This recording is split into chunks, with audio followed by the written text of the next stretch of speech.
Welcome back to Sports Krunch with Dkrom, football fans. I'm your host, David Crabelo, a.k.a. Dkrom, and we are surprisingly only exactly 15 days away until the first NFL training camp practices of the 2015 season commence as the Steelers and Vikings take to the field for practices exactly 2 weeks from tomorrow and exactly 3 weeks from today.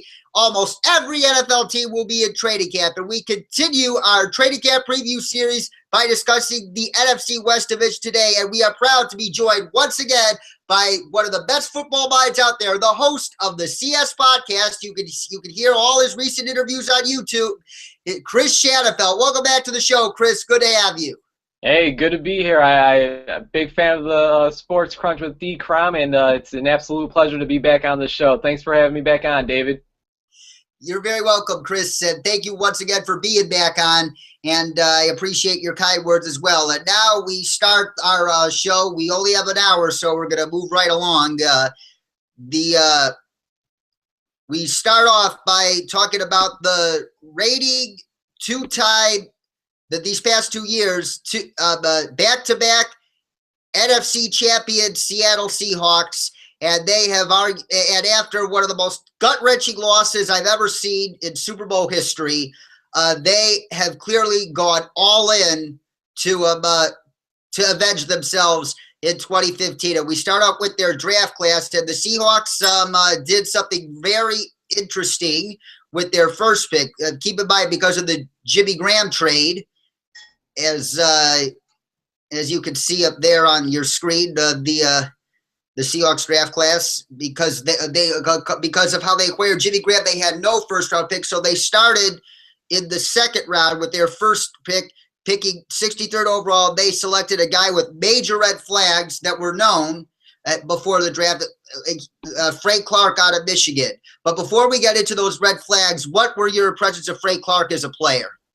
I think he's a very dominant player. I don't think there's any doubt about that when you kind of watch his tape. I was able to watch a little bit of his, and he's able to make some noise in the backfield, no doubt about that. Whether it's tracking down the running back, tracking down the quarterback, he's able to make an impact on the defense. No doubt about that. That's what he was able to do at Michigan. But just to see him go in the second round, go to an organization like Seattle where they do have some interesting characters on that team, on that defense. I don't know if I'm a big fan of the fit, and of course you talk about his the off the field problems. It certainly doesn't seem like the Seattle Seahawks did enough research. I think it's safe to say that, and maybe if they knew what they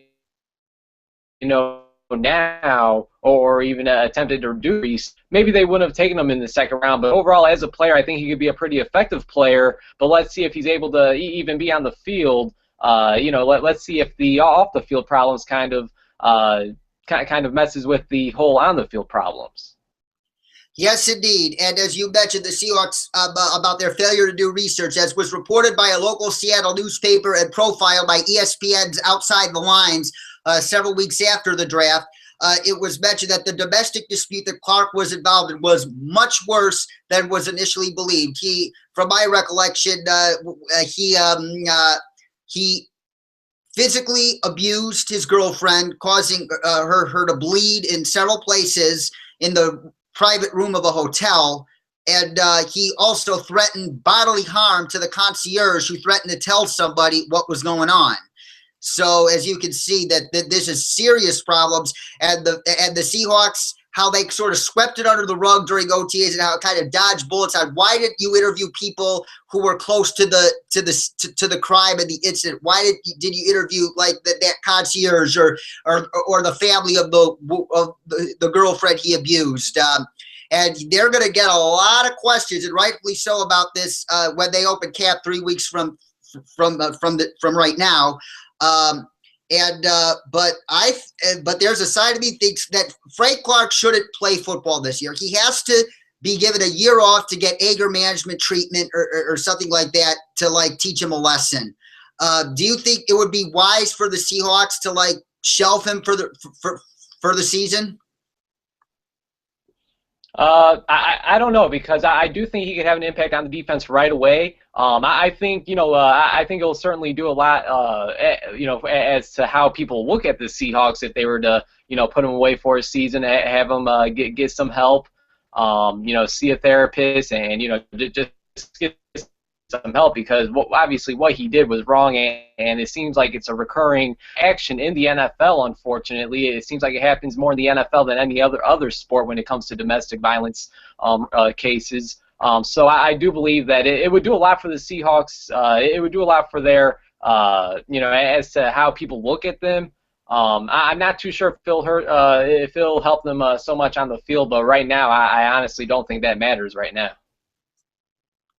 It probably does, and then it'll be very interesting to see what kind of role, if any, Frank Clark will have his rookie season. And in the third round, they traded up several spots to select, which was my personal favorite pick of theirs, wide receiver from Kansas State named Tyler Lockett. And Tyler has solid football bloodlines. I believe his father was set records at Kansas State as well. So he figures to contribute immediately in the return game where the Seahawks weren't too productive last year at all, and that I think will be a big boost to their special teams. But I'm also wondering if you see Tyler Lockett making any impact on offense, because keep in mind, Paul Richardson, who they picked in the second round last year, he's coming off another ACL surgery, and he had several knee issues going back to college. And because this ACL injury was just a continuation, was only a continuation of the issues, there's doubts of whether he can be his same explosive self again. So do you think Tyler Lockett can see quite a bit of work on offense this year as well as on returns? I believe so. Like you said, I mean, this guy was one of the top receivers in my opinion as well, entering the NFL draft, and he's entering a team in the Seattle Seahawks that sure they got Jimmy Graham, and obviously he's going to be a big help to that offense in the receiving game. But you look at their wide receivers, and there's just not too much there. I mean, I personally wouldn't feel too confident in having a Doug Baldwin and a Jermaine Kearse as my two starting wide receivers. So I'm not saying Tyler Lockett's going to come in right away and be a starting wide receiver for the Seattle Seahawks, but I could certainly see him having an impact on that offense in year one. Obviously, if injuries don't bother him, which I don't believe he has much of an injury history like Richardson, excuse me. Yes, I figured because of how much they gave up to get him, I figured that his impact is going to be greater than what many expect on offense. And before we move on to the rest of our Seahawks issues, if you look at the rest of their draft class, it was apparent that they were looking for more offensive line help, because keep in mind, the Seahawks, I think, are one of the top two strongest rosters in the National Football League. But if there is any glaring weakness on this roster, it is the offensive line. And it was clear that they were looking for offensive line help by spending, 3 potential picks on potential offensive linemen in Terry Poole, a guard from San Diego State, Mark Lewinsky, a guard from West Virginia, and although he played defensive tackle in college, Christian Sicoli in round 6 out of Buffalo, they are looking at him to do what J.R. Sweezy did, because J.R. Sweezy was a defensive lineman in college, and now he's their starting right guard. So out of those 3, which of those 3 do you see contributing this year? I'm gonna, if I had to pick one, I'm gonna go with their 4th round pick, the guy out of San Diego State. I just think he's huge, obviously, and as most offensive linemen are, and as all of these guys are, they're all huge. I'm looking right here, Terry Poole, 6'5", 307 pounds. I believe he played tackle at San Diego State, if I'm not mistaken. So he's shown that he's pretty versatile. And David, you and I have spoken many times, and I know how critical you are of this team's offensive line, and you're absolutely right. This is probably the weak point of this team if you had to choose one, especially after losing Max Unger to the New Orleans Saints, trading him away for Jimmy Graham. So if I had to pick one, I'll go with Poole. I think he could have an impact if I had to choose one of those offensive linemen. You could be right, and we'll get more into those offensive line battles momentarily, but we're moving right along to, I believe, which is one of the burning questions on the fans of all Seahawks minds, and as well as executives and agents around the National Football League, and that is Russell Wilson's contract situation. Russell Wilson, it's clearer than ever that they aren't going to agree on a long-term extension for him, this being the last year of his rookie deal. He's meaning that he's going to head into this season playing on the last year of his rookie deal with no extension. And and one of the biggest debates I personally like to get to on Twitter is about Russell Wilson, how much money he's worth. And there was a report a couple weeks ago, Jason Cole of Bleacher Report reported that Russell Wilson wants even more money than Aaron Rodgers. That means north of $22 million per year. Do you think Russell Wilson is worth that much money? And if so, or if not, how much is he worth? And why do you think he's worth that much or not worth that much? No, I don't think you pay him as much or more than Aaron Rodgers. Obviously, I think it's pretty clear to say that Aaron Rodgers is the best quarterback in the NFL. And although Russell Wilson has helped represent his team in the NFC in actually the last two Super Bowls, he's won the last two, won the NFC the last 2 years, won a Super Bowl. Obviously, was knocked out last year in a very tough but exciting game. I don't think you pay Russell Wilson $20 million. With that said, he is a key piece to this team. He's probably the top leader of this team, and I think you have to put all that in account and kind of say, if we lose this guy, what would that do to our team? Obviously you'd have to replace him because you're not going to, hand Tavares Jackson the keys. But if this team were to lose Russell Wilson, how much would that change this team is kind of what I think to myself. And although they still have Marshawn Lynch, and obviously getting Jimmy Graham really helps this offense, that offensive line is still not a strong point of this team. Like we said, it's a weak point to this team. And Russell Wilson is so effective both in the passing game and able to scramble around, fight for the extra yardage in the running game as well. I do think he's a great player. I would probably say he's probably a top 5, maybe top 7 quarterback in the NFL. You do not pay him. Aaron Rodgers type money though. If I had to throw out a number, maybe like $15 to $17 million a year is what I'll be willing to pay him. Because if you take Russell Wilson and you put him on another team, I don't think there's any doubt that he's going to have a positive impact on that team as well. And and like I said, if the Seahawks lose Russell Wilson, I think I think that'll do some major damage to this offense. It might, and for the record, you are much higher on Russell Wilson than I am. But for the record, I'm not saying Russell Wilson's a bad player. To share my opinion with our listeners, I think Russell Wilson is a top 10 quarterback, but not a top 7 or a top 5 quarterback. And for the record, I do think he is better than Andy Dalton and Colin Kaepernick and Cam Newton. But I would take Matt Ryan and Joe Flacco over him right now because I am not completely sold on Russell Wilson because soon he's going to have to learn how to rely less on his legs and more on his arm. He hasn't shown me that he is a capable pocket passer yet, and that's why I would be extremely hesitant to pay him more money than even Joe Flacco and Matt Ryan right now. So that's where I stand. You're more higher on him.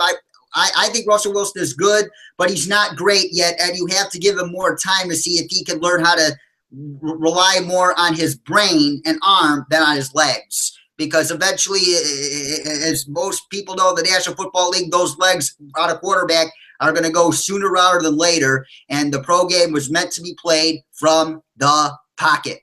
That's just my opinion, but enough pontificating. But back to Russell Wilson again for a moment. But his agent is an agent that mostly represents baseball players, so he's clearly trying to go in a direction at the Seahawks, knowing how fiscally conservative John Schneider is as a spender. Probably doesn't want to go, and based on his agent and a lot of other murmurings I've read about, do you think, as we stand right now, his future in Seattle is murky? Murky, yes, I'll say murky. I think that's a fine term to use. But I gotta think Seattle. I gotta think they're gonna find a way to keep this guy. I mean, I know they've had the best defense probably since he's entered the NFL. They probably have the best defense in the league. They surrounded him with obviously a pretty solid offensive line throughout the couple of years. Obviously, this year it's looking a little different. And of course Marshawn Lynch, but he's able to make these wide receivers kind of have, I mean, Doug Baldwin was an undrafted wide receiver. Jermaine Kearse, I believe, was like a sixth-round draft pick. So he's kind of used. I hate this. Okay. So Kearse undrafted as well. He's kind of, using these. I hate to say it, mediocre wide receivers, or actually, I'll say this: they're solid NFL wide receivers, but they're not meant to be starters. And to be able to do what he's done with those weapons, I think it says a lot about Russell Wilson and obviously this entire offense as a whole. You have a very good point, Chris. And like I said, this is a never-ending debate on Russell Wilson. Obviously, you're on not quite on the same side as me, but that's the beauty of football. In that it's nothing is exact, nothing is absolute when viewing the tape, and it'll all come down to how the Seahawks and Russell Wilson mutually view himself by the end of the day, and that is going to be a very interesting process and conclusion that they will come to. And moving on, you said Jimmy Graham. The Seahawks, as soon as they acquire Jimmy Graham, that convinced me that this team is going all in. They're shoving their chips in the middle of the table, saying, we're going to get back to the Super Bowl a third straight year, and we are going to win our second Super Bowl. We're going to right the wrong of that awful play call in Super Bowl 49. And then the addition of Jimmy Graham, in my opinion, signified that mindset. And not only that, I was wondering how much of it, I think he not only will improve Russell Wilson's statistics, obviously, I think he might improve Marshawn Lynch's statistics to a certain degree, because his presence is going to forbid teams from putting two safeties in the box. They're going to have to leave a safety out to account for him. So my question is, how big of an impact do you think he has on Russell Wilson's stat line and beast mode stat line? Oh, huge, a huge impact. Obviously, I mean, we've seen what he's done over the last few years with Drew Brees, and obviously I'm not comparing the two, Drew Brees and Russell Wilson, although they are probably two of the shortest starting quarterbacks in the NFL. But anyways, moving on. Jimmy Graham, I think is, before last year, I think there is no doubt that he was the top tight end in the NFL. I mean, you had Rob Gronkowski, who just couldn't stay healthy. Now, obviously, that was before last year. I think Rob Gronkowski kind of showed us who the real top tight end in the NFL is, especially with his performance in the playoffs and in the Super Bowl. But I mean, like I said, I mean, the Seattle Seahawks really didn't have any great weapons for Russell Wilson besides beast mode in the backfield. Jermaine Kearse, Doug Baldwin, Zach Miller. Zach Miller's pretty decent, but he's no Jimmy Graham. I think you are absolutely right. He's going to have a huge impact on both Russell Wilson in the passing game and, of course, Marshawn Lynch. Not necessarily with Jimmy Graham's blocking ability, but, like you said, having the defense making sure there's always a safety or somebody back there keeping an eye on Graham. Yes, sir. That I believe could how much they do with Jimmy Graham this year could very well determine whether or not they get back to the Super Bowl, and that is not a joke. I guess that Legion of Movement, that defense is legendary, but I think it all rides on that offense to get them over the hump to win their second Super Bowl. And before we go to the couple battles on the offensive line to watch for a training camp, I had two questions about the Seahawks running backs. The first one is, how much do you think Marshawn Lynch has left in the tank? Because keep in mind, nobody other than Earl Campbell has run with such ferocity as Marshawn Lynch, and that Earl Campbell's career was very short, and Marshawn Lynch was mulling retirement due to these chronic back problems that are only going to get worse given the way he runs. So my question is, how much do you think Marshawn Lynch has left in the tank, and is this his last year potentially with the Seahawks? I don't think it's his last year with the Seahawks just because they're a winning organization. Now, maybe if he was on a team like a Jacksonville or a Buffalo, a team that really hasn't seen success in such a long time, then maybe. But being on, arguably the best team in the NFL, already winning a Super Bowl just a couple years ago, being in the Super Bowl again last year, I think it does a lot, both for his confidence and just for the love of the game. And with that said, I hate to do it, but I kind of question Marshawn Lynch's love for the game just because, here you are on a winning team. I don't think you could ask for too much more being Marshawn Lynch, except for getting the ball on that last offensive play in the Super Bowl just a few months ago. But other than that, I think it seems as if the Seahawks are treating Marshawn Lynch pretty well. It does. I mean, they're paying him pretty well. When it comes to Marshawn Lynch and his future, it's really cloudy. Just because I question his love for the game, and like I said, I hate to do that, but he just doesn't seem like he loves the game of football like I see other NFL running backs or NFL players as a whole. So with that said, I think his future is cloudy. I think they got to take it year by year. But it would be hard for me to say that this is going to be Marshawn Lynch's last year in Seattle or in the NFL. It's interesting you question Marshawn Lynch's love for the game. Well, while you have the right to give it what his off-field comments and stuff like that, the way he plays doesn't suggest that at all. So he's a very confusing character to figure out. Yeah, you're absolutely right about that. Yeah, and but speaking of the other running backs on the Seahawks roster, and this foreshadows into our trading camp battles, you got Robert Turbin and Kristen Michael left over from last year.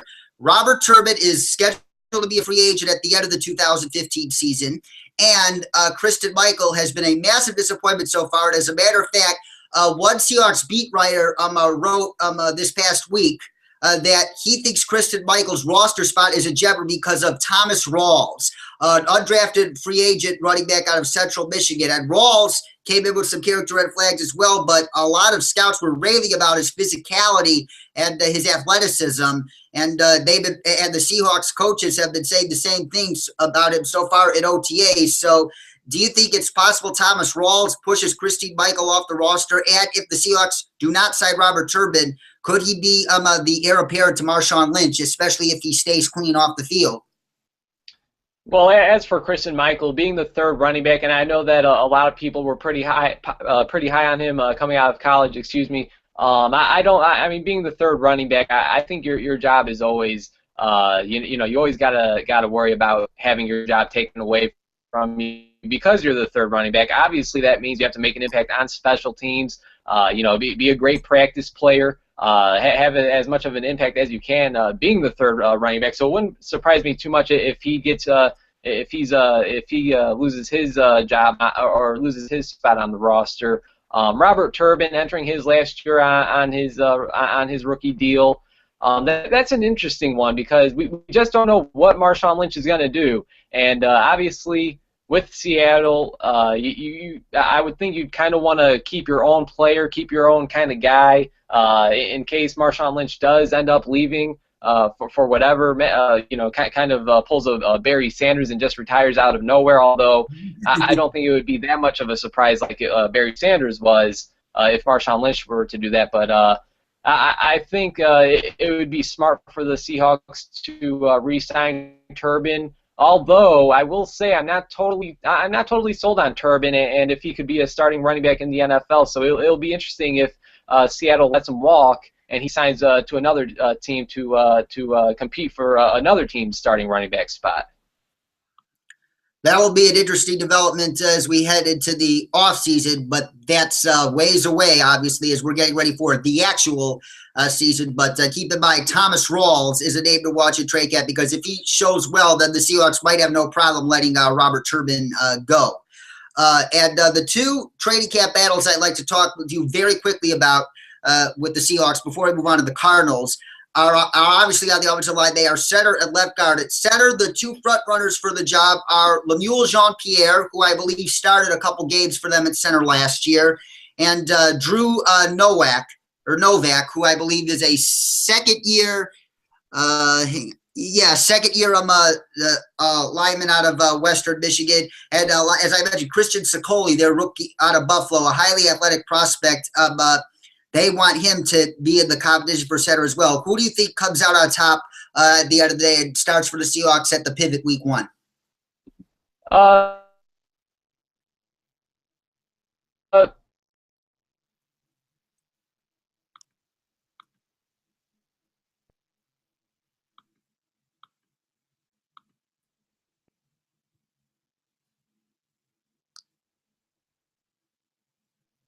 hat. I would say I'd love to see the rookie defensive tackle make the transition. Keep speaking. Experiencing some technical difficulties here. Is probably that they would just feel more comfortable starting. Chris, we didn't get that whole answer. Would you mind repeating it again?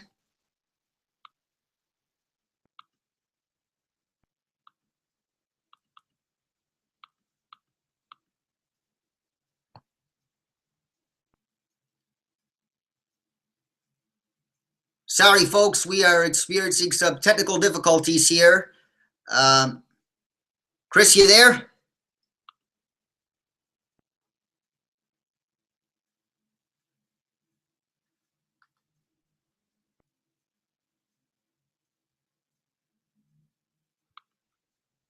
You there?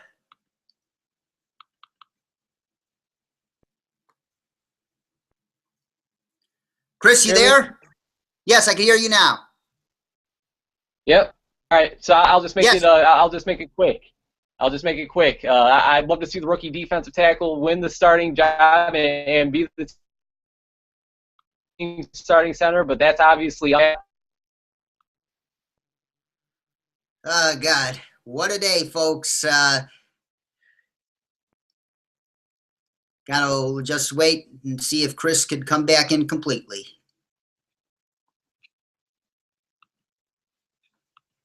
And as I am I'm trying to fix these technical difficulties here,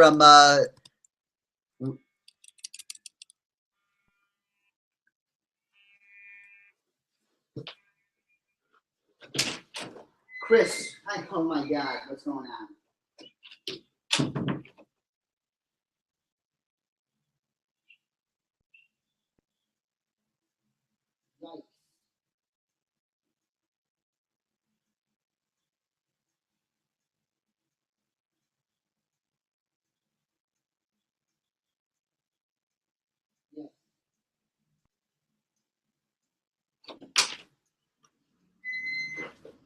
I'll invite you back in, okay?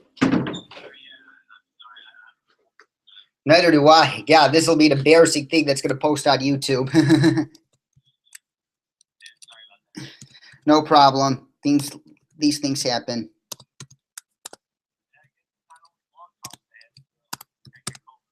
Yeah. Yeah.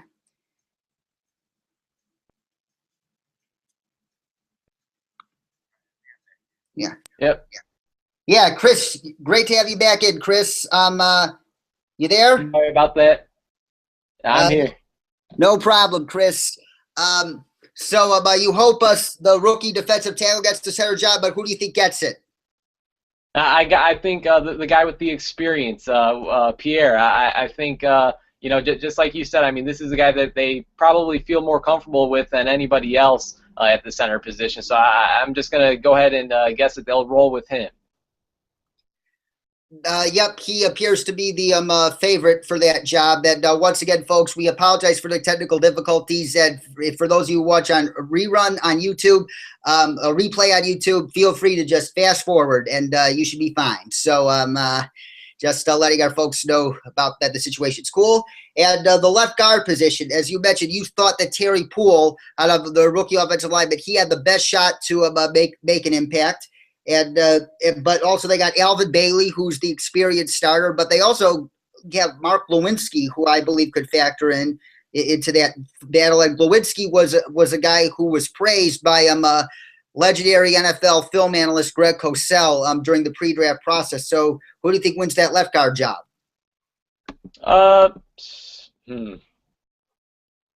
I'm gonna go out on a limb and say the rookie Terry Poole.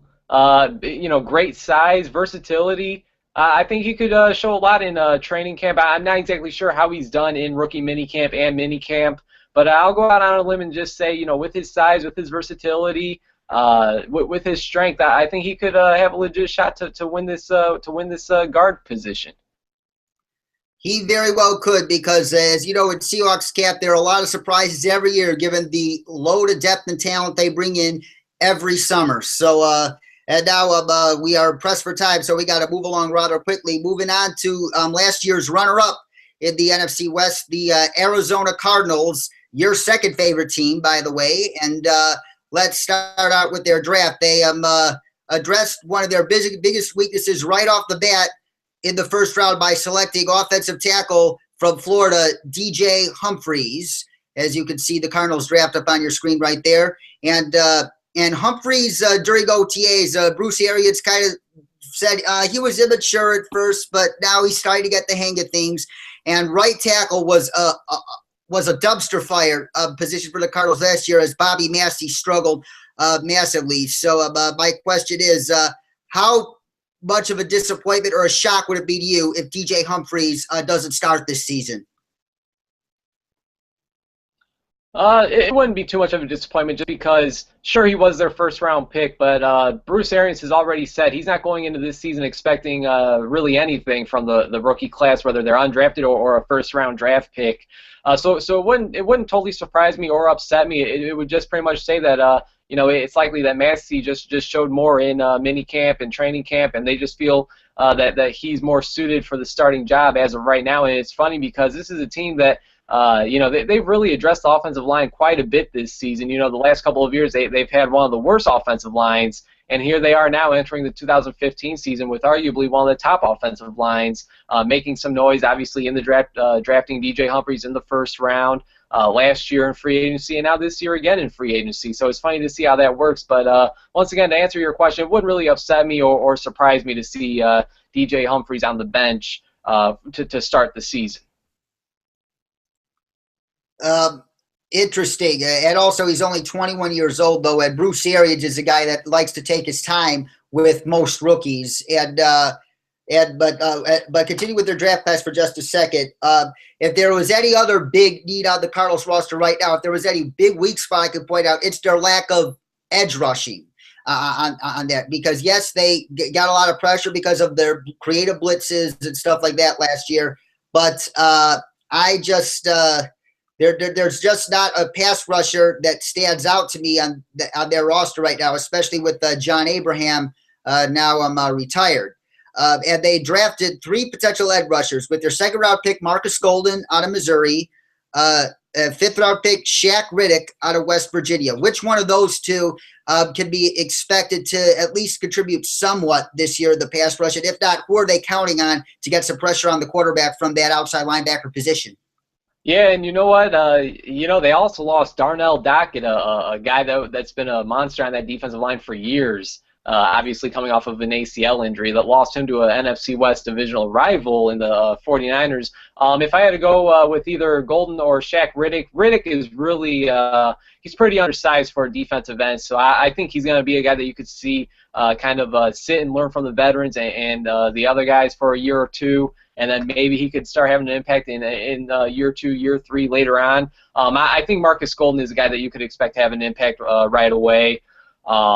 And as for other guys, I really do like their 4th-round pick, Rodney Gunter. Small school guy, defensive tackle. He'll be there in the trenches out of Delaware State.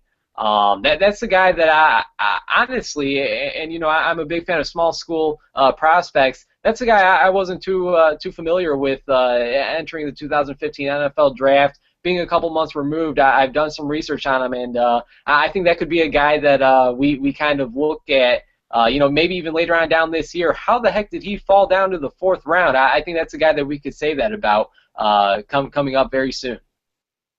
That wouldn't surprise me at all, given General Manager Steve Keim's recent track record of taking small school prospects and turning them into studs. And we'll get to another one of them in just a minute. But moving right along with the Cardinals. You mentioned in free agency, they retooled the offensive line. Last year with Jared Valdir, left tackle, and this year they might have lost Darnell Dockett to the 49ers, but they repay the 49ers back by signing Mike Upati away from the 49ers, Pro Bowl guard, Mike Upati, that is. And so this offensive line, if you have and also with Jonathan Cooper, they're saying finally looks like the guy they believe they drafted in 2013. So you got 3 stellar pieces potentially on the offensive line right now. And you got potentially Daryl Washington coming back to play this year. We'll get back to that soon. And you know how key he was to that defensive performance of theirs in 2013. So, and you obviously have Carson Palmer back after missing almost all of last year, all the second half of last year with ACL, all but 6 games. I should say, God, I'm mumbling. But the question is, do you think the Cardinals or off-season moves at getting people back from either injury or suspension, do you think they have done enough to either match or surpass the Seahawks record-wise? Drum roll.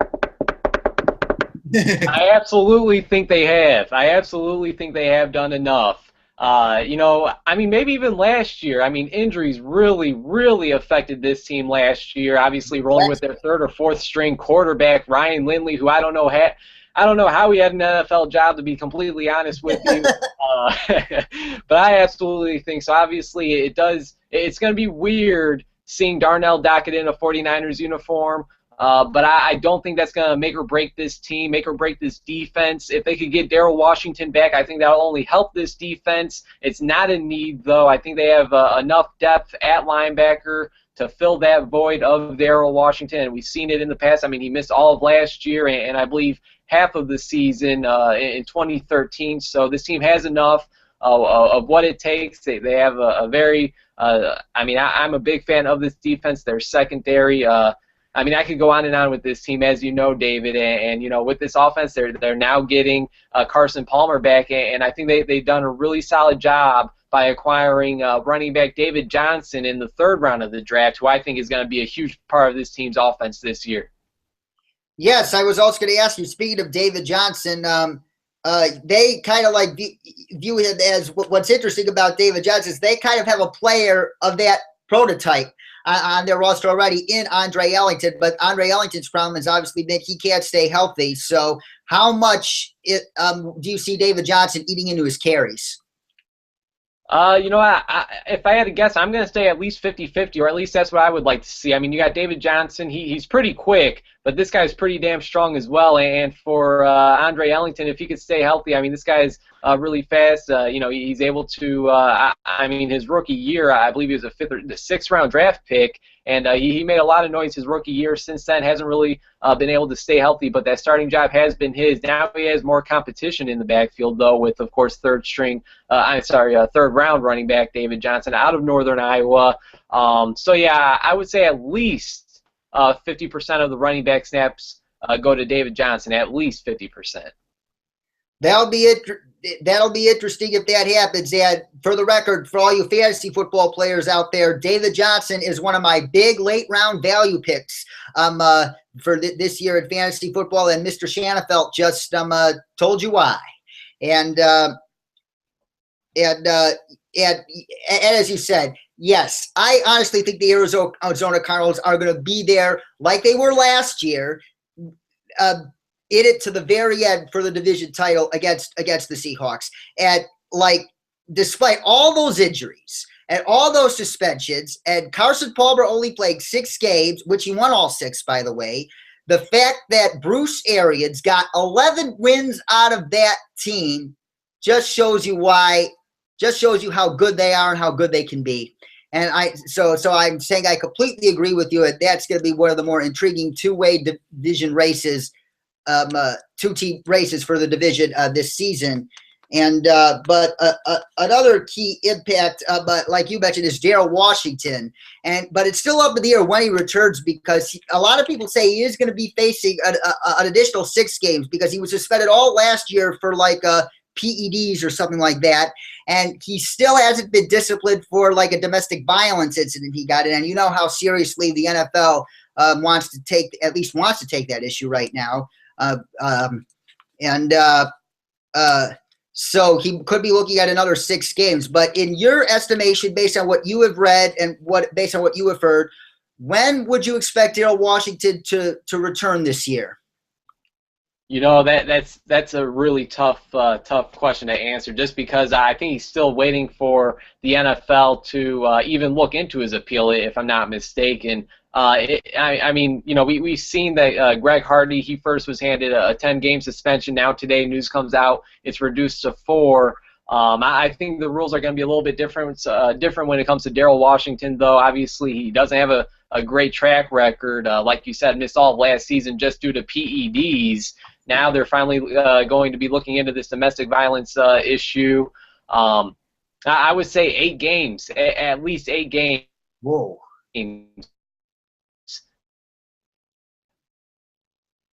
Chris, you're into the season. Chris, you there? Yep, I'm here. Yeah, go ahead. I pretty much just said I think he could miss at least the first 8 games. I wouldn't be too surprised if that was the punishment. Neither would I, given Washington's history and the fact that it did occur under the old rules and Hardy's did not. So he doesn't have that same case that Greg Hardy had. And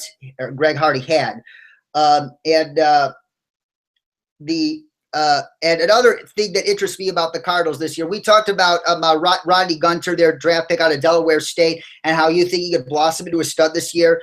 The Cardinals had a small school prospect stud give them similar results last year, and John Brown from out of Pittsburgh State in Kansas, and that's Pittsburgh without an H, ladies and gentlemen. And John Brown was like that reliable deep threat that Carson Palmer desperately needed to like free up more space for Michael Floyd and Larry Fitzgerald underneath. He caught 6 touchdown passes from my recollection last year, and he garnered comparisons to soon-to-be Hall of Famer Marvin Harrison from Bruce Arians, who Arians coached in when he was an assistant with the Colts. And there have been a lot of talk and speculation by saying that John Brown could be the main dog of that wide receiver core this year, that he could wind up being the leader, and not in terms of statistics, but in terms of who Carson Palmer looks to when things matter most. So do you think it's possible that John Brown emerges as that lead dog in the Cardinals receiving core this season? I think it's possible, but I don't think it's going to happen. I think, last year when Carson was playing, if I'm not mistaken, I want to say Michael Floyd was his top target. I could be wrong, but I think Michael Floyd is going to be a guy that he's going to be looking towards quite a bit this season. Obviously, they still got Larry Fitzgerald, who I almost thought wasn't going to be a Cardinal this year, but they were able to work they were able to work things out and have him stay in Arizona. John Brown, though, I think he's probably one of my favorite players in the NFL. So fun to watch. A smaller wide receiver, very quick, but he's able to make big plays. You got to love that. And like you said, I mean, Bruce Arians is obviously in love with him. I mean, comparing him to a future Hall of Famer like Marvin Harrison, I don't know if you could show a wide receiver more respect than comparing him to a great wide receiver like Marvin Harrison. But one thing I'm interested to see is to see how much of an impact John Brown has on rookie wide receiver J.J. Nelson, their 5th round pick. Obviously, J.J. Nelson is much smaller, though, and I expect him to have more of an impact on special teams than I do on offense. But it's going to be interesting to see how those two guys click, because I think those two guys, I think they have a very similar playing style. Although, and you got John Brown, who's a small receiver, but J.J. Nelson is very small. So it's going to be interesting to see that. But, yeah, I do think Carson Palmer is going to be falling in love with John Brown. But if I had to single out one guy, I got to think Michael Floyd's going to have a big year this year. Well, I was expected out of Michael Floyd last year, and I was one of them. And I was totally screwed for taking him early in my fantasy draft last year. So hopefully Michael Floyd, for his sake, delivers the way they expected him to last year this season. And moving on, I want to focus on the defensive side of the ball. That obviously you have one of the top 5 corners in the league in Patrick Peterson. But with Antonio Cromartie rejoining Todd Bowles with the Jets and rejoining Darrelle Revis with the Jets, I might add, there's an interesting competition for the spot opposite of Patrick Peterson, Gerard Powers, who has more experience, or Justin Bethel, who arguably has more upside. Who do you think comes away with the bookend cornerback job opposite Patrick Peterson? Yeah, I'll go Gerard Powers. Like you said, much more experience. This is a guy that started in Indy, and he was the Cardinals. He was actually starting opposite side of Patrick Peterson the year before Antonio Cromartie came to Arizona. Last year, he was a starting nickel back. So pretty versatile defensive back. I think, and obviously Bruce Arians is very familiar with his time, not only in Arizona but back in Indy. So yeah, I'm gonna roll with Gerard Powers. And with that said, Justin Bethel, when and if he gets his shot at cornerback, it's gonna be interesting to see how he plays, because this is a Pro Bowl specialty standout. So it's gonna be nice to see when or if he finally gets his shot on defense. That will be interesting. And before we move on to our next team, the nose tackle position. And this is a pretty, I would call it a gaping hole, but it's a sizable hole in the Cardinals roster right now, given the departure of Dan Williams to the Raiders in free agency. And the two front runners for the nose tackle position obviously are in the 3-4 defense between Corey Peters, a free agent who you picked up from the Atlanta Falcons, from my recollection, and Alameda Tamu. I don't know if I pronounced it that right, but those are the two front runners for the nose tackle position, at least according to Bob McManaman, legendary sports reporter out there in Arizona. So who do you think comes away starting at nose tackle for the Cardinals? Yeah. I'll go with Corey Peters. Like you said, a free agent pickup that they formerly of the Atlanta Falcons. I just think that, honestly, he's the better player. I'm kind of a fan of Corey Peters. I think he's obviously a big body, and he's definitely going to have an impact on this defensive line if those defensive ends want to have make any noise in the backfield. So yeah, I'll go with Corey Peters. We shall see. We shall see, and you could be right, and you could be wrong. But they brought him in for a reason, and for their sake, they're hoping that he fills that fulcrum of the 3-4 defense effectively. And now we have less than 20 minutes left and 2 teams to cover. So we're now moving on to a team that, in my opinion, underachieved last year big time, despite winning games against the Broncos and the Seahawks, and going a stretch with to me, the St. Louis Rams. And with their first pick of the draft, they selected arguably the most talented running back prospect since Adrian Peterson, and Todd Gurley out of Georgia. Were you a fan of the Gurley pick? And obviously he's coming off of ACL surgery. And when he returns this year, if or when he returns, what should we expect out of him this season? Yeah, I'm going to say I was a fan of the Todd Gurley pick. Obviously, it would have been awesome to see him, fall. Obviously the team would have had to trade up, but I would have loved to see Todd Gurley, sit behind Marshawn Lynch for a few or a year or two in Seattle, especially with his future up in the air. Who knows? But yeah, I do like Todd Gurley to the Rams. Running back was a position that I think they needed to fill, although we've seen some flashes out of Trey Mason last year. They had a pretty, it's kind of like a running back by committee situation that they had, if I'm not mistaken. You had Trey Mason, Zach Stacy, Benny Cunningham. It was whoever was hot would be the starter for the Rams that week. But with that said, I think it was kind of like a up in the air kind of situation that they weren't comfortable rolling with week to week, and entering this year with that same situation. So they obviously felt that they needed to fill the void at running back, and they brought in Todd Gurley, traded away Zach Stacy after he wasn't a fan of the competition that was being brought in.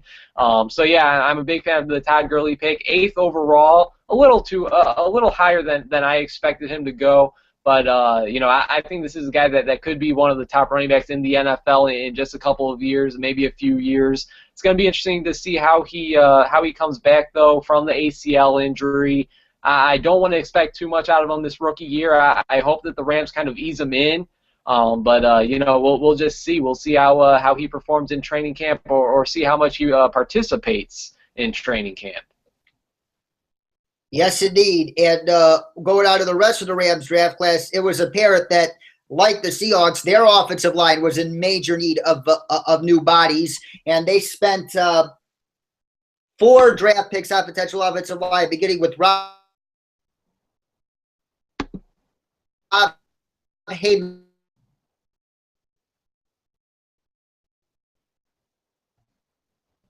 Brown, a guard out of Louisville, Cody Whiteman, guard from Fresno State.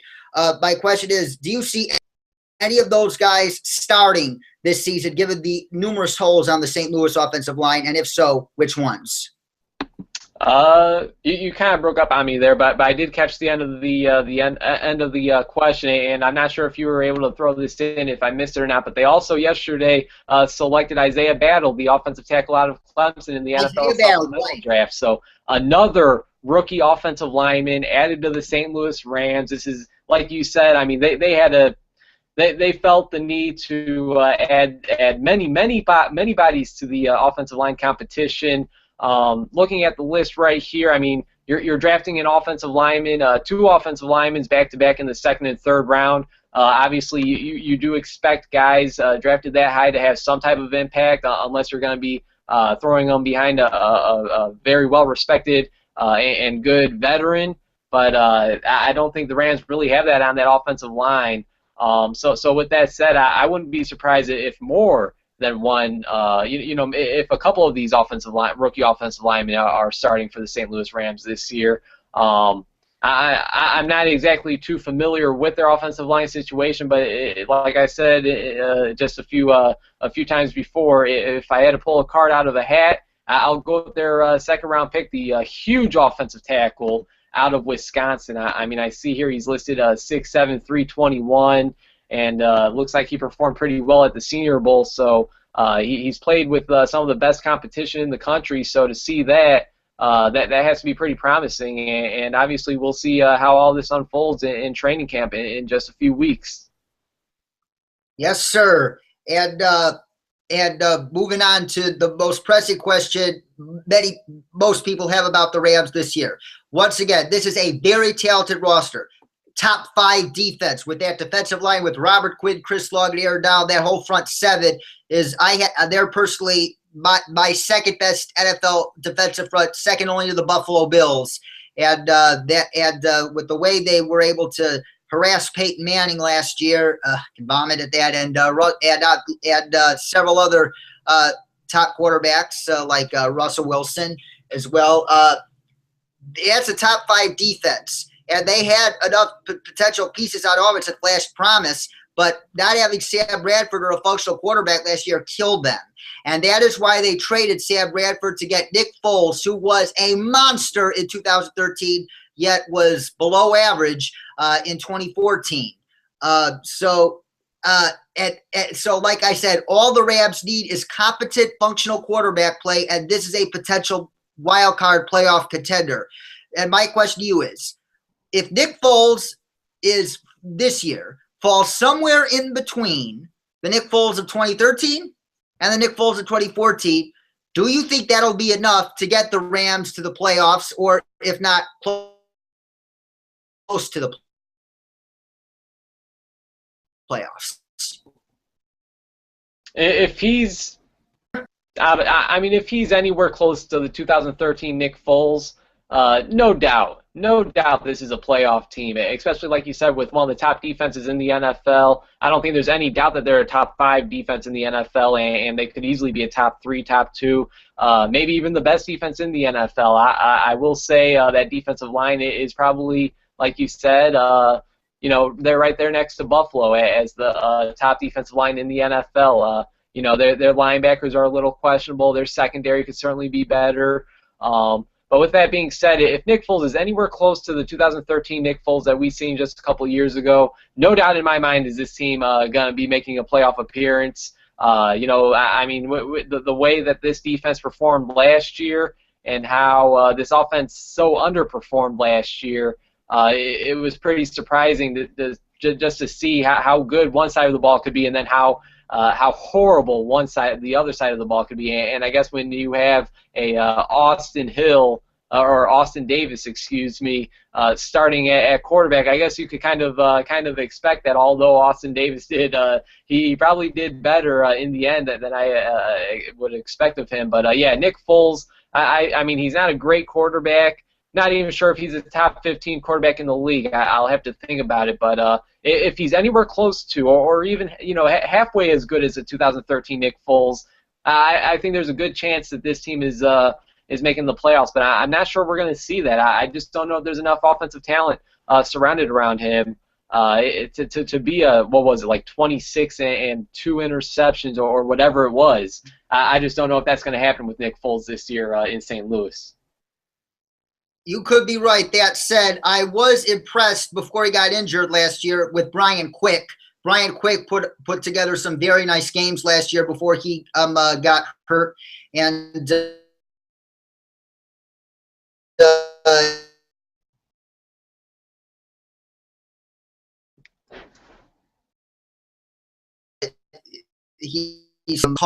do have a coach last year, is now the Rams offensive coordinator, and he has made it a priority to get the ball to Tavon Austin's hands more often than previous coordinator Brian Schottenheimer did. And Tavon Austin has been nothing short of a bust so far, but keep in mind the Rams did trade up 8 spots to nab him in the 2013 draft. So my question is, it's a good 2-part. Which wide receiver do you think has to step up for the Rams the most this year, and how much more of Tavon Austin should we expect to see?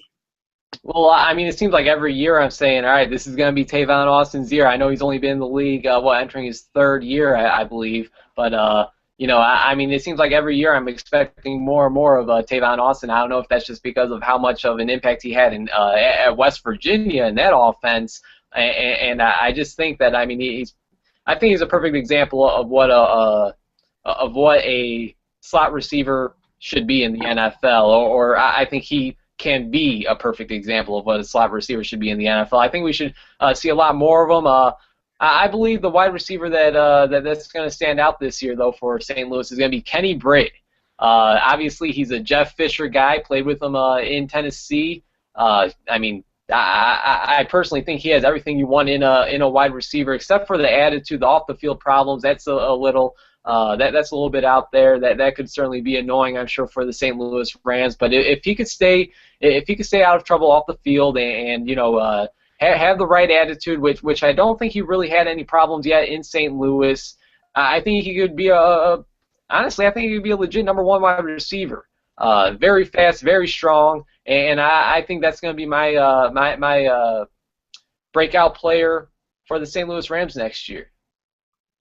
Mine too. For the record, I saw the Rams play the Broncos in person with my own 2 eyes, and Kenny Britt just ate that entire first quarter. So if he could do that with Sean Hill, better with Nick Foles. And and I saw it all with the speed, the size, the strength, everything he has. And one final question about the Rams before we move on to the 49ers. Jeff Fisher has always been one of my favorite coaches in the National Football League. He is a guy who just knows how to get the absolute max from whoever he puts on the field, and he's able to keep his team competitive week in and week out for the most part. But if the Rams do not improve satisfactorily in the win column, let's say they won 7, 7, and 6 games in his first 3 years respectively. If they don't win like 8 or 9 games this year, do you think Jeff Fisher is fired by the end of the 2015 season? I don't know if he's fired, but honestly, I would say that he should be, just because, like you said, I mean, they've been mediocre ever since he's been there. Yeah, they've been competitive, but they haven't had any winning seasons since he's been there, and obviously that's the main goal, is to win games. If you're only winning 7 or 6 games a season, you're not doing your job. And I'm with you. I mean, he's one of my favorite NFL coaches as well. You rarely hear anything bad about Jeff Fisher. And he always gets the most out of his players. He seems like a player's coach. If he doesn't win at least, I'll say 9 games, I think something has to happen. I mean, this roster is just too talented to not see success. This roster is too talented to not see at least 9 victories, in my opinion. And I know they're playing in arguably the toughest division in the NFC West, but this roster has what it takes to win at least 9 games. I don't think I'm going out on a limb there. You could very well be right. And let's move on to the final team of the division, the San Francisco 49ers. And before we dig deep into the 49ers, I have an overriding question to ask you. Based on all they've been through this offseason, for those of us that thought that losing Jim Harbaugh would be the worst thing they'd experienced this offseason, we were dead wrong. Patrick Willis retired unexpectedly. Chris Borland retired unexpectedly. And Justin Smith retired, albeit that was expected. And they lost Frank Gore, Michael Crabtree, Mike Iupati, and a lot of that core from that team that went to the Super Bowl 2 years ago. And one of my favorite NFL reporters of all time, John McClain, the NFL columnist for the Houston Chronicle, tweeted out that saying in his nearly 40 years of covering the National Football League, he has never seen a team that's had a worse offseason than the San Francisco 49ers. Even though we're not as old as John McClain or have been around the NFL as long as John McClain, can you recall an offseason for a team like this in the NFL at any time, or if not in sports at any time? No, I can't. Looking at teams in the NFL that have had, a lot of turnover in the offseason, one team that comes to mind is the 2013 Baltimore Ravens. After they won the Super Bowl in 2012, they lost so many pieces. I mean, you could just start off with Ray Lewis and Ed Reed on that defense, Anquan Bolden on the offense. I mean, they lost quite a lot there on that Baltimore team, and that doesn't even come close to the turnover that's going on over in San Francisco with the loss of the head coach in Jim Harbaugh. You mentioned Patrick Willis, Justin Smith, Chris Borland, Anthony Davis, who may be coming back or may not. I mean, there's just been so many pieces that have been lost there in San Francisco. I'm no John McClain, but I've never seen this much turnover in the NFL either. Neither of mine. And also let me add that when the Ravens lost Ray Lewis and Ed Reed, they were way past their primes. Patrick Willis was still in his prime, but decided to give it up because of those chronic toe issues he's experienced. And oh my God. But if there's any bright spot for the 49ers this offseason, in my opinion, it was hiring Jim Tomsula to be their next head coach. And Tomsula was the defensive line coach for the 49ers during the Harbaugh era and before Jim Harbaugh came aboard. And he has been widely respected as one of the top position coaches in the NFL before he took this job. And the other candidate they were seriously considering was Adam Gase, who was the Broncos offensive coordinator these past several years, helping guide Peyton Manning to those historic numbers in 2013. But I thought hiring Tomsula was a wise decision because Gase, what he would have brought over wouldn't have been the 49ers. It wouldn't have been what they are about. The 49ers still want to be about running the football first and playing defense. Tomsula brings that meat and potatoes attitude that I don't think Gase would have. Do you share my sentiments about the Tomsula hire? And if so or if not, why? I'm not a big fan of the Tomsula hire. I do believe that. I do believe Adam Gase would have been a better guy for the job. And you know what? I've said this for a little bit now, and I still wonder. I wonder, if Jim Harbaugh was still the head coach, would Patrick Willis retire? Would Justin Smith still, play a year or two? Will Anthony Davis retire? Would Chris Borland retire? There's so many questions to be answered, and I also ask myself, would these guys have retired if they decided to go another route and hire a different head coach than Tomsula, because they're already familiar with the guy. Obviously, being the defensive line coach for a handful of years, they're already familiar with Tomsula, so they kind of know what type of guy, what kind of leader they're already getting. They obviously with all the turnover there in San Francisco as well, it's going to be kind of hard to judge Tomsula this season because I don't think there's anybody expecting them to win the NFC West this season. But Overall, I'm not a big fan of the hire, but I'll certainly be willing to watch it play out. And if he has success there, then all the best to him. Yeah. And the way you talk about the 49ers and Harbaugh only makes my feelings about the Bulls and Thibodeau even more legit, because I think what went on with the Bulls and Thibodeau pales, dare I say, sort of pales in comparison to the 49ers, because at least none of the players left and none of the players objected to Tibbs leaving. And the 49ers, the players I think they were really pro Harbaugh, no matter how the media spins it. And it makes me wonder that too. So so Bulls fans, any of you listening here in the Chicago area, if you thought that was bad, you haven't seen the 49ers. You agree there, Chris? Jimmy Butler's a Bull. Jimmy Butler is still a Bull, so we're A-okay. Yes. And yes, and we can see that. And moving on very quickly to the 49ers draft class, with their first overall draft pick, it was one of the more polarizing prospects of this year's draft, Eric Armstead, defensive end out of Oregon. And they view him as the long-term replacement for Justin Smith, who I think should be in the Hall of Fame one day. And a lot of people say that Armstead, as raw as he is, they say that he could be as good as Calais Campbell, the Pro Bowl defensive end of the Arizona Cardinals, given their similar measurables and athletic attributes. But Bill Polian himself, and who went into the Hall of Fame this year as a contributor, and who I trust more than any front office mind in the NFL, said that Armstead was his least favorite pick in the first round. What did you think of the Eric Armstead pick?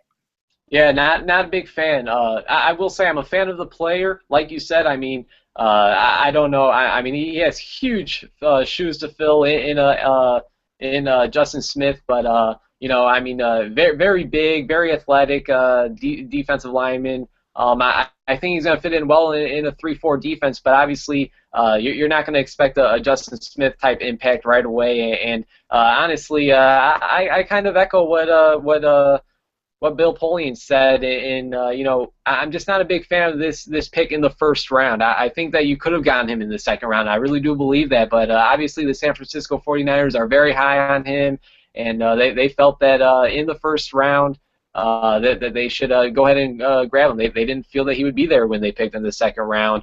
But yeah, I kind of agree with Bill Polian, although I do think Eric Armstead is a solid player. I think his game will translate well in the San Francisco's 3-4 defense. I think he'll be a fine player in San Francisco. I think they could have drafted somebody else in the first round and possibly even gotten Eric Armstead in the second round, or trade up in the second round. I think he would have been there.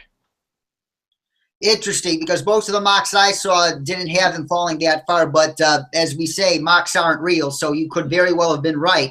But very quickly before we move on to our final couple questions, the 49ers in the second round picked a guy who was who was one of the late risers in the draft, the safety from Samford. That's a small school. That's Samford with an M and without a T, folks.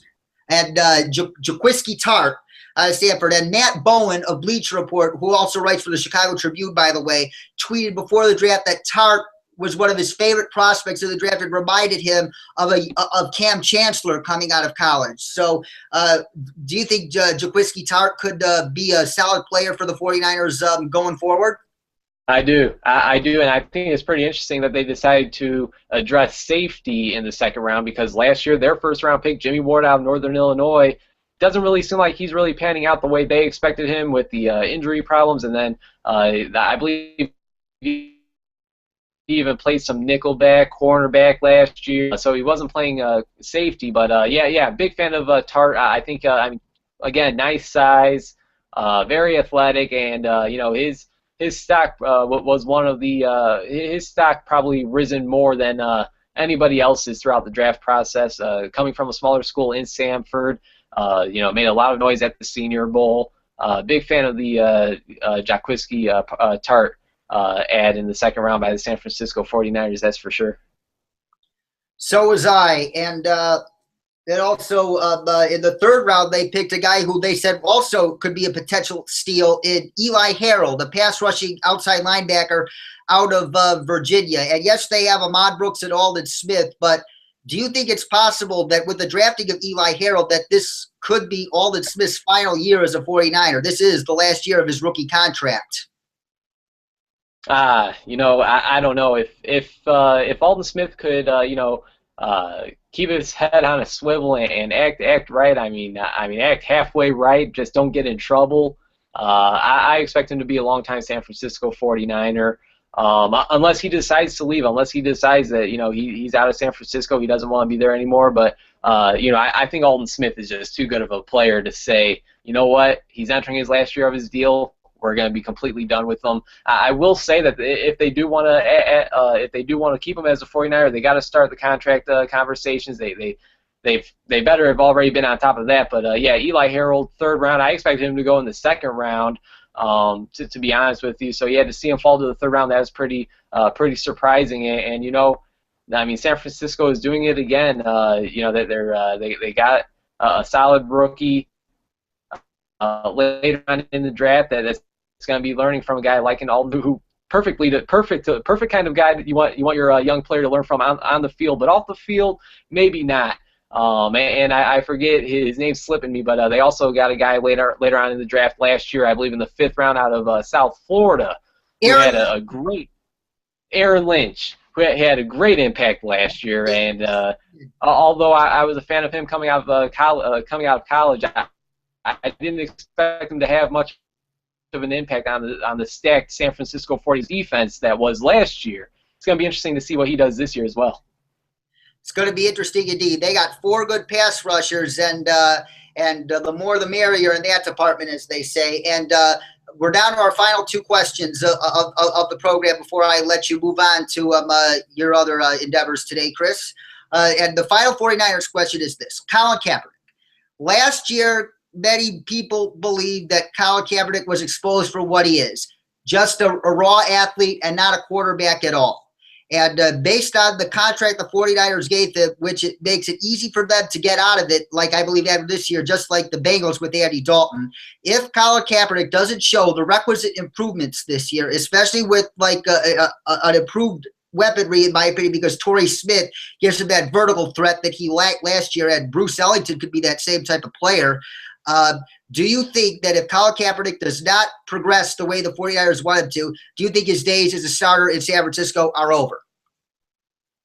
Honestly, I don't. I think maybe after next year. I mean, there's been so much turnover with this team, mainly on defense. I understand that, and obviously bringing in a Torrey Smith, it should really help Kaepernick in the passing game.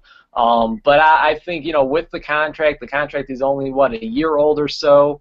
I just think that contract, it seems like it's so team friendly that they're not really going to be able to find a quarterback that's going to have much. They're not going to be able to find a much better quarterback than Kaepernick, and the contract probably won't be as friendly to the team if they're to get rid of him. I mean, I'm sure this team, if they did decide to get rid of him, they would be looking for somebody else, because I'm sure they're not ready to hand the keys over to